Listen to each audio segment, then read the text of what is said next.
Welcome to the New World Order Showcase Podcast. Your host, Jill Hart, the coach's Alchemist. Couldn't be more excited to have you join us today. On this podcast, we celebrate the champions of change, the up-and-coming life, health and transformational coaches who are fearlessly stepping forward to make a difference in the world. Get ready for inspiring stories, practical tips, and powerful moments that will motivate you to make a positive change in your life and those around you. We're happy to have you join us on this incredible journey as we dive into the world of life, health, and transformational coaches who are lighting up the path towards a better tomorrow.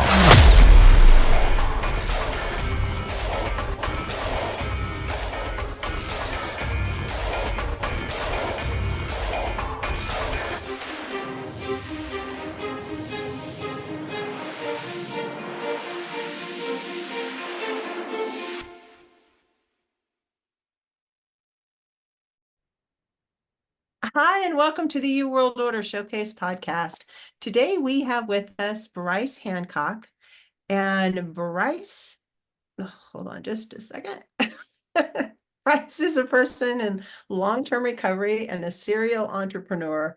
He built a treatment center from the ground up called the Mile High Recovery Center. It's in Colorado, and he helps clients heal and create a foundation for long-term recovery. They specialize in individualized, thoughtful, and supportive treatment plans geared towards every client's specific needs. It's really our honor to have you here with us, Brice, to chat about addiction and recovery. And it's such an important topic right now. And it's just, like I said, it's our pleasure to have you here. So tell us your story. How'd you get started? Tell us about why you decided to build this treatment center. Tell us all the stuff. Well, thanks for having me. First of all, it is an honor to be here. I'm a person in long-term recovery, which really just means I haven't drank or done drugs in a long time. I've been sober for 10 years. Basically, I grew up in an environment where my emotional health was, it was hard. It was hard for me to have an emotionally healthy, as a child. There was a lot of stonewalling and things like that. And so when I turned 18 and left the house, I immediately became a daily blackout drinker. Wow. Yeah. And it seemed okay because it was college, right? But then when I graduated college and most of my friends, matriculated to regular life and got careers and families, I moved to Baltimore, Maryland, and within a few years was addicted to heroin and crack. And so I crashed and burned in Baltimore because it got real weird real fast. And I followed my parents to Denver, and they had moved out to Colorado. And so I moved out kind of with them and spent the next 2 years just kind of dragging the bottom as mostly an alcoholic. I am a musician, and I always was able to kind of dial back my drug use and just drink. And so what happened is I was playing music, I'm booking my band, and then I started to realize I was good at it. So I started to book other bands, and lo and behold, now I'm a booking agent. I'm booking national blues tours. I'm booking different clubs. One of the clubs I was booking, he said, "Would you like to buy the bar?" And I said, "I would love to buy the bar, but I don't have any money." And he carried the loan. So again, lo and behold, I'm a horrible alcoholic and a hopeless drug addict. And now I own a bar, and it gets worse and worse and worse. So 7 years into that, I am completely physically dependent on alcohol. I'm drinking from sun up to sundown, about a half gallon of vodka a day.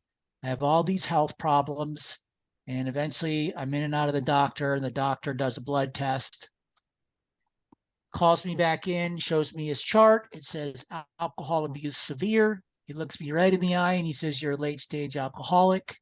Your liver is cirrhotic. Your pancreas is stressed, and I'm surprised your heart hasn't stopped. I give you a year to live if you can't stop drinking."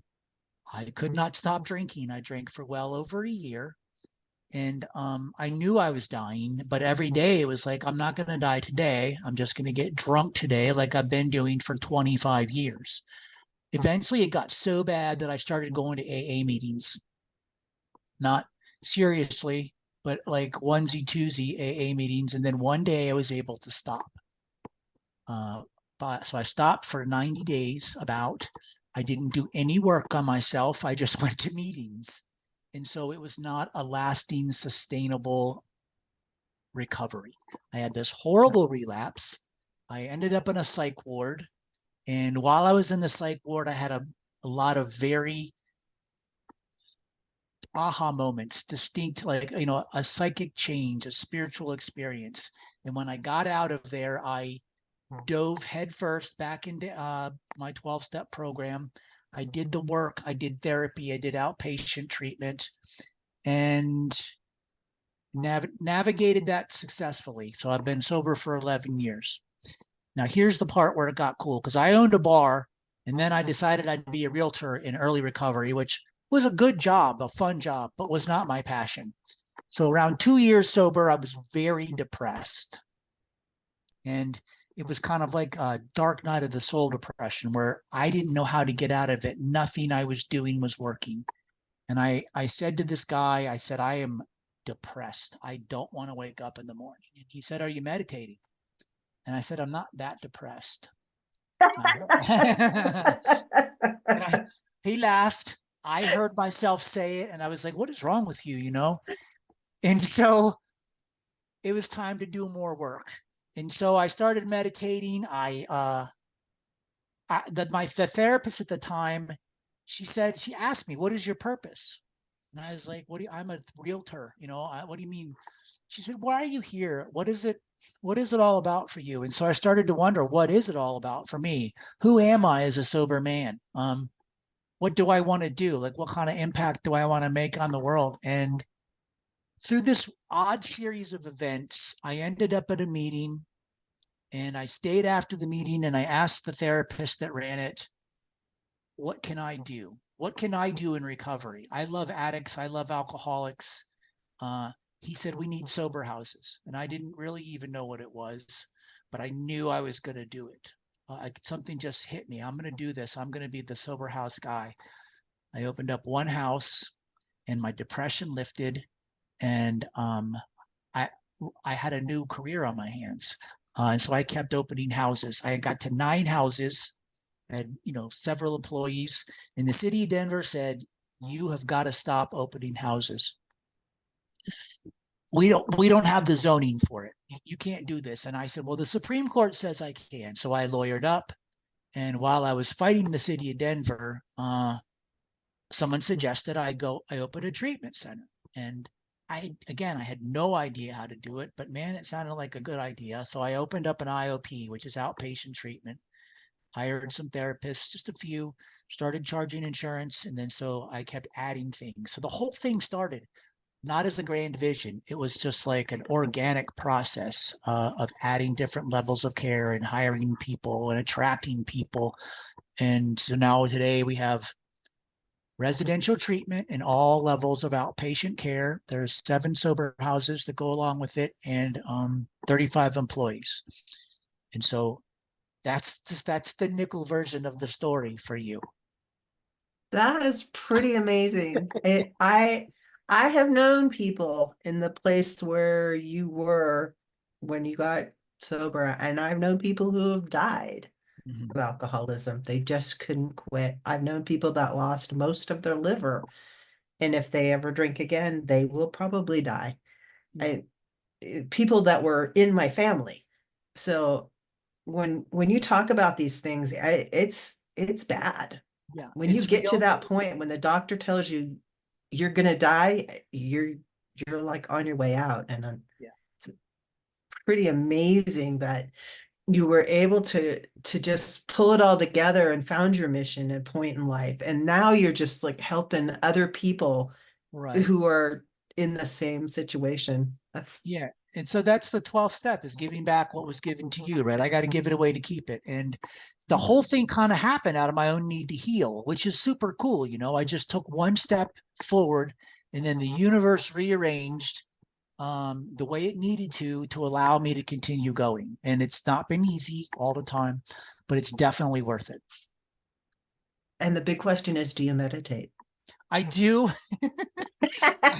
That's a good one because this morning I woke up and I was late and I was like, oh my God, I'm late. And so I ran, I got my kids up and I could feel unsettled.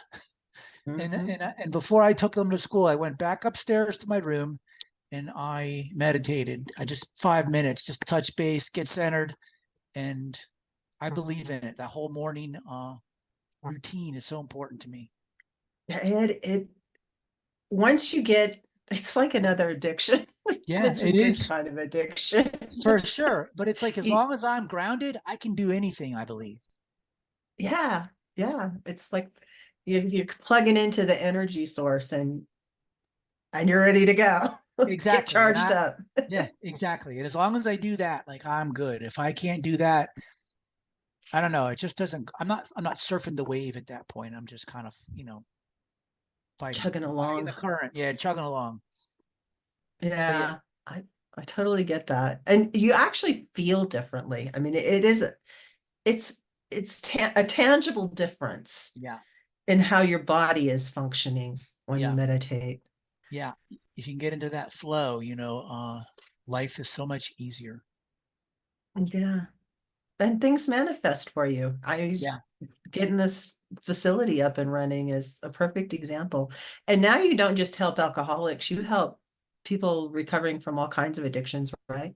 Yeah. Well, there's a lot. So when I started to add the clinical services, when it was just sober living and it was just me and my friends and it was like go to meetings and do this, I realized that people have clinical needs and Mhm. they need therapy. Like I believe heavily in therapy. I was doing it myself. And so when I added those services, people started like I was able to help people in a more profound way. And Mhm. my whole thing is I am not a therapist. But my vision was to set it up and hope people find their own magic, right? And so we help people with mental health problems. We help people. I mean, when I was a kid, it was mostly drinking and maybe smoking a little weed here and there. And then it got worse and worse and worse. And now we have a fentanyl crisis, the epidemic of fentanyl. And kids that aren't addicts are dying because of they use it one time. And so it's a whole other ballgame. Like when I was a kid on the party scene, I had every reasonable expectation I wasn't going to overdose that day. But it's scary for kids now, and so yeah, there's a whole thing going on. And it's Even any, pot. well, the You know, pot is crazy strong, crazy strong. Yeah, yeah.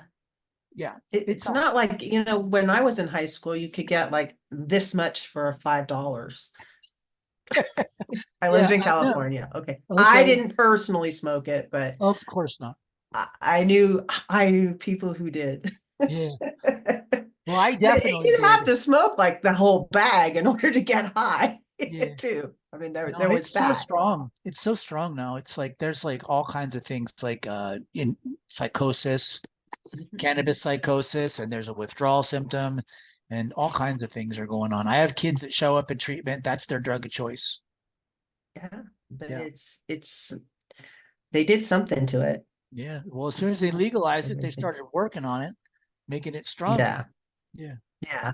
It's kind of like the difference between, 3-2 beer, which is mostly water, and hard liquor, Yeah. Right. Everclear or something. I Yeah. It's like one one is going to kill you much faster than the other. Yeah. Yeah. It's a real science that it's botany, I guess is what you call it, making that, raising the THC content. Yeah, yeah. I don't know how I feel about all of that. Yeah. I, I've gotten into not asking. I just put the help out there and hopefully they get it. I think our ideal client is usually a young person in their 20s, and it's a combination of things besides drugs. It's failure to launch, um, yeah, failure to connect, find their own purpose. So we help with that whole thing. We offer case management, and our goal is to get them to a year if we can. that is really great because kids in their 20s, they're either really like focused and they have an idea of how to go forward. But I think the COVID epidemic Yeah. caused a whole group of people to miss out on some really strategic things that kids need to go through in order to set themselves up to launch better. And then Mhm. you've got all the gaming stuff that goes on in that age group that it's like they disconnect and they don't really know how to connect with people. Yeah. The gaming, the So social media, all that stuff. I mean, it's hard enough being a young person, just mhm. being that age and kind of, coming of age. Now you have this whole other addiction with the screens, and it's like we've elevated the worst qualities, and instead of, you know what I'm saying? It's just like, but Mhm. again, it's always been hard. It's always been hard to be a young person. And so we just help them connect to themselves, help them connect to their peer group, and we just try to foster like a culture and a community in our houses. And isolation kills addicts, it kills alcoholics. Yeah, it does. And Yeah. helping them to understand the games that you can play with people, Yeah. card games and board games and reading a book and reading books in groups and Yeah. just things that you can do in community with people that we've it doesn't happen anymore the way it We've used gotten to. away from it. I think it's all about dopamine because you get a dopamine hit from these devices, right? And Mhm. I mean, if you think about it, like life should be a game. Uh, Interacting with people should be a game. You know what I mean? Like you should be able to enjoy those things. And I believe I have kids myself, and my 12-year-old, I believe, shrinks away from that sometimes, that social anxiety. And there's Mhm. almost no reason to face it because got a You phone don't have to. or a game, right? Yeah. I don't have to be bored. I can go and stare at something.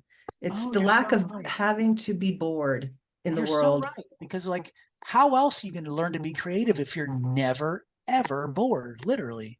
Mhm. Yeah, that's right. Yeah. I've had 5 kids. I Oh, have okay. one that's still in her 20s, and I have one that's in her 40s, So three in between. they're grown up into real people now. They are. They've Mhm. they've all launched really well, but I see a huge difference in the way society is around the 20-year-old versus the 40-year-olds.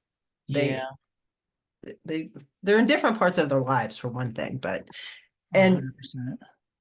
and the stages of alcohol that they all go through.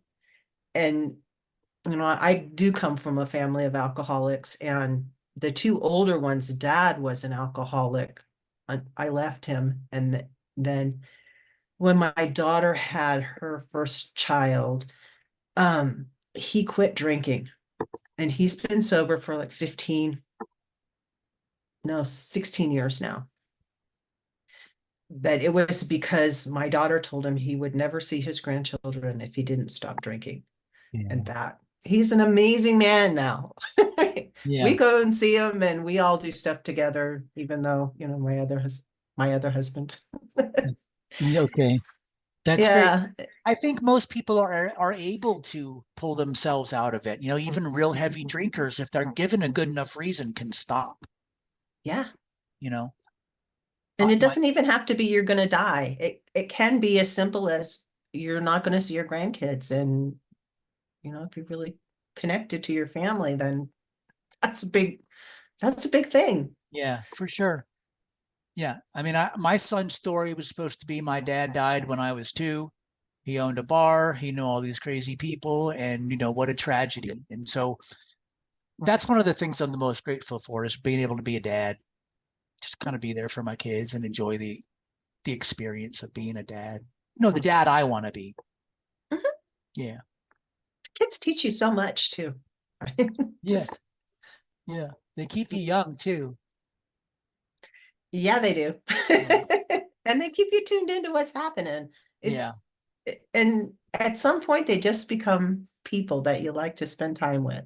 Yeah. And I'm waiting for that to happen. it will. It'll Yeah. happen before you blink, and you'll be like, oh yeah, I long for those days when we could just sit down around the table and chat. Yeah. That's awesome. It is pretty awesome. So you're kind of different in that from other people that I interview. And you are in a lot of ways a coach. You coach people to have a life without addictions. Mhm. But you mostly deal with people that are in the Denver area, correct? No, I'd say about anywhere from, I don't know, 25 to 50%, depending on the time, are from out of state.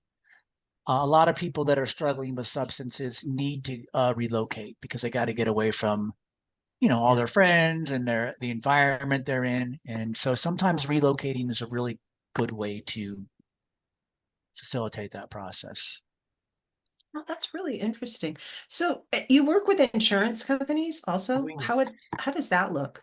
Well, let's say you're struggling with alcoholism and you know you need help and it's bad and you probably need a medical detox. You just get the insurance card out of your wallet, you call the number on the back, or you can get on Google or you can ask some people or whatever and just make that phone call, and you will come in and we will determine the services with your insurance company's help that they are going to pay for.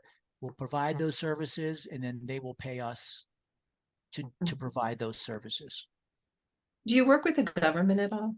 Any like We Medicare or don't. Medicaid or whatever that is? Well, we're going to start doing that soon, but that is not the way that I originally set it up.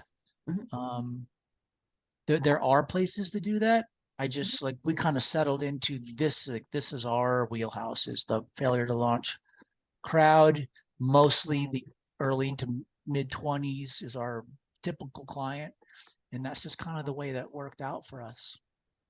And how do they find you? I guess is a better way to ask. I mean, like how do they do anything these days? They wake up and they feel horrible from the night before, or there's been an overdose, or they've been kicked out of school or an arrest, and they pick up their phone and they open the browser and they type in treatment center Denver or treatment center Colorado, and we pop up, and then they give us a call, and then that's the beginning of the conversation.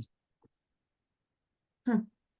I guess that's the way we do everything these That's the days. way it goes. That's the way most of it happens. Sometimes they talk to like an alumni person or a family member that went here or knows someone that went here. But usually it's they get on that browser and they type it in and then navigate that, and with any luck they find us that way. So how do people that are out of state find you? Do you show up in out of state searches too?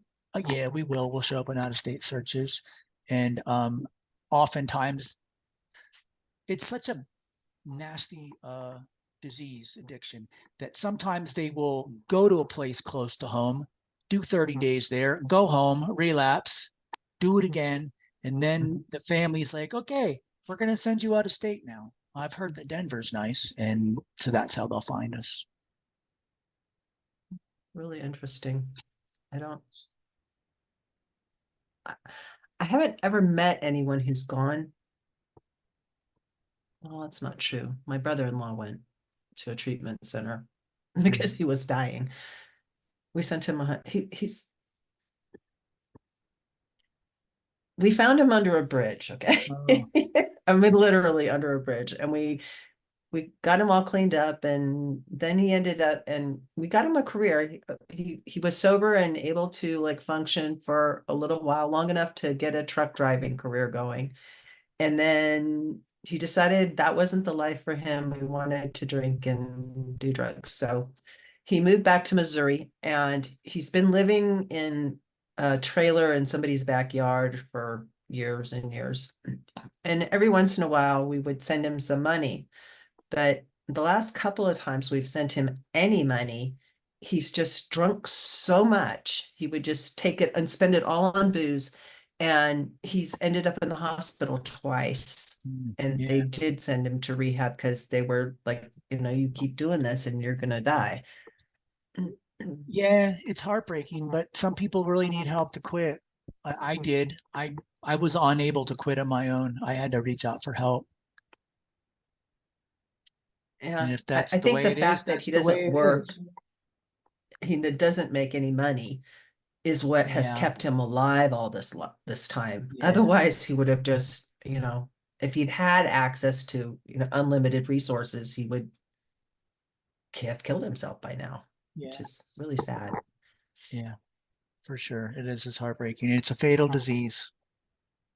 It really is, and it can kill you slow or it'll kill you fast. It just depends on how quickly you're consuming the poison. Yeah. And it is poison, and an alcoholic death is gnarly. I've seen it. That cirrhosis kicks in, and then it goes into your organs, and your organs eventually shut down, and looks really painful. Your skin Yeah, turns yellow, your eyes turn yellow, and then your oftentimes your heart stops.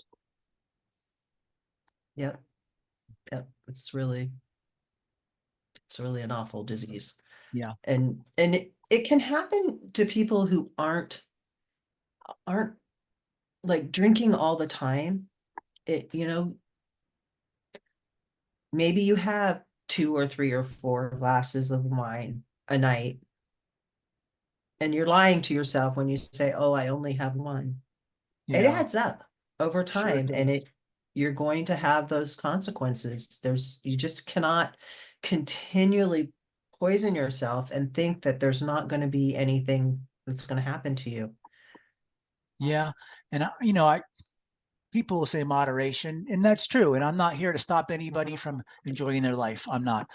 We're here for people that are unable to stop on their own and cannot moderate. I mean, we all know somebody that it's like they keep getting in trouble and then they keep drinking. And if they have one drink, they're not going to stop until they pass out. You know, not everybody's like that. Fortunately, there's a lot of people in the middle and a lot of people that can moderate. And I don't know, the myth of the functioning alcoholic, right? I mean, somebody's suffering from that. If dad's a functioning alcoholic, he's probably not the best dad he could be.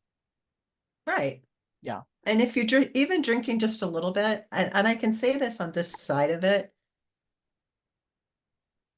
even drinking just a little bit in moderation, you are always nursing a hangover. Yeah. You might not acknowledge that it's a hangover because it might not be like your head's pounding and you feel like you're going to throw up and you're really dehydrated, but there is some low level of hangover that you're coping with. You may be sleeping too long in the morning, and you may just not be getting enough water in your life, Yeah. and it does impact you. And it gets And worse the older you get too, doesn't it? yeah, so many people are suffering from, bad sleep. And, if you just quit drinking, you might find you sleep better. That's right. They call that gray area drinking, I think. You don't need rehab, but you could do better if you weren't drinking. Yeah, Yeah. yeah. And I think it's easier for those people. I know it wasn't, I, I'm one of those kinds of people that when I make a decision to quit an addiction, like I quit smoking twice, because Yeah. once wasn't enough, apparently. I just stop and then I just never do it again. And the same thing with drinking is I just chose to embrace sobriety rather than quit drinking. Because when you're pushing away from something, you're always going to want that. But when you're pushing towards something, it feels like you're empowered. So I phrase it as I've embraced sobriety, Yeah. and it's a choice I make. I don't have any desire to not be sober. That's There's so many true. more options. What you focus on grows, right? So if you're Mhm. resisting drinking, it's just like becomes more powerful. But if you're like going towards, I don't know, a healthier lifestyle or feeling better, it probably feels better and it's easier to do it that way. Yeah. At least it was for me. Yeah. I'm not going to say it for everybody. And it makes meditation so much more powerful because you really can tune into the physiological changes that are happening in your body while you're meditating. And Mhm. that's better than any I have ever Yeah. had. Just being present like that is the new addiction for me, for sure. Yeah, yeah. I'm all about it, which was why I had to laugh when you said that I'm not that depressed. Yeah, right. Because God I forbid. remember the beginning. Right. It Yeah. was God forbid I meditate. Right. like 2 minutes was like hell. Yeah. Right. Quiet the voices in my head. Uh-huh. No, they're like unruly children running around screaming for attention. Yeah. Oh my goodness. So, Brice, how do people get in touch with you if they want to look at your facility, or are there other facilities out there? There's hundreds, probably thousands of other facilities. We are located on the web at www.milehighrecoverycenter.com. But like I said, there's hundreds, thousands. There are resources out there, and they're filled with people that got these jobs because they want to help. Nobody falls into this because it's anything other than wanting to help, So if anybody is struggling, and it's okay, you don't know what level you need to be at. You don't know what the help's going to look like. It's okay to not know. What's not okay is not asking for help if you're struggling. And even if you're struggling just a little bit, if you're thinking, what am I doing? It feels like I'm drinking too much, but maybe nobody else has said anything to you, or maybe you haven't, even really looked at it yourself. Mm-hmm. Call and get help. Talk to somebody. Yeah. I remember when I got sober, like coaches didn't exist. Coaches like yourself, and it's ask a coach, talk to a coach, try to stop for 30 days. If you can't stop for 30 days, you might have a bigger problem than you think. Right. And so, like I said, doing nothing is not okay. Do something, one step, one positive step is always better than nothing. Yeah. And if you fail, try again. Try again. Always try again. I had many, many relapses until I finally was able to stop. Yeah. Thank you so much for joining me, Brice. What's the one thing you hope the audience takes away from this conversation? That the help's out there, that you don't, if you're really struggling, like if you're like I was, you do not have to live that way. There is a better way to live, and AA is free. So there you go. You just, again, always reach out for help.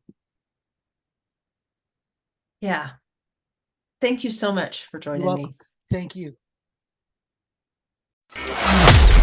Thank you so much for tuning in to another empowering episode of the You World Order Showcase podcast. We hope you've enjoyed hearing from our incredible life, health, and transformational coaches who are making a profound impact on the world. Remember, change begins with you, and you have the power to transform your life and the lives of others. If you want to take that next step and unlock your true potential, visit thecoachesalchemist.com, where you can find the 3 ways we can help you for free to spin your talent into gold with clarity, a system, and a plan. Don't forget to hit the subscribe button so you never miss an inspiring episode. And if you enjoyed today's show, we'd greatly appreciate it if you could leave us a review on your favorite podcast platform. Your feedback means the world to us and helps us reach more people with our positive message. Stay connected with us on social media for updates, behind-the-scenes content, and upcoming guest announcements. You can find us on Facebook at the You World Order, or simply visit thecoachesalchemist.com.